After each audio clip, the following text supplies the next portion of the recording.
2024-25 বিত্তীয় বৰ্ষত সৰুপথাৰ বিধানসভাৰ ক্ষেত্ৰত অন্তৰ্গত ৰজাপুখুৰী পঞ্চায়তৰ টেংৰাজান, ইকৰাঙী আৰু দিলজান 12ঘৰীয়া অঞ্চলত 3টা সৌৰচালিত মধ্য গভীৰ নলীনাদ জলসিঞ্চন আঁচনি নিৰ্মাণ সম্পূৰ্ণ কৰা হৈছে। উক্ত আঁচনিসমূহৰ জৰিয়তে মুঠ 30 হেক্টৰ কৃষিভূমিত জলসিঞ্চনৰ সুবিধা প্ৰদান কৰা হৈছে।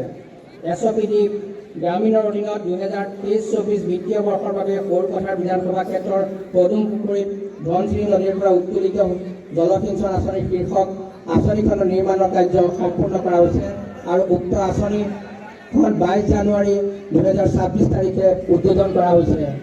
আঁচনিখনৰ জৰিয়তে 50 হেক্টৰ কৃষিভূমিত জলসিঞ্চনৰ সুবিধা প্ৰদান কৰা যাব। এছপিডি গ্ৰামীণৰ অধীনত 2025-26 বিত্তীয় বৰ্ষৰ বাবে সৰুপথাৰ বিধানসভাৰ ক্ষেত্ৰৰ অন্তৰ্গত সৌৰচালিত 7টা পইণ্ট শীৰ্ষক এক নতুন আঁচনি অনুমোদন লাভ কৰিছে। উক্ত আঁচনিখনৰ জৰিয়তে 70 হেক্টৰ কৃষিভূমিত উপকাৰ সাধিত হ'ব।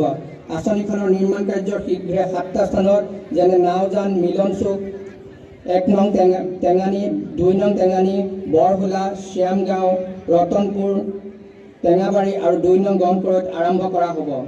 সময়ৰ খবৰ সময়ত পাবলৈ ফলো কৰক টাইম অফ আছাম।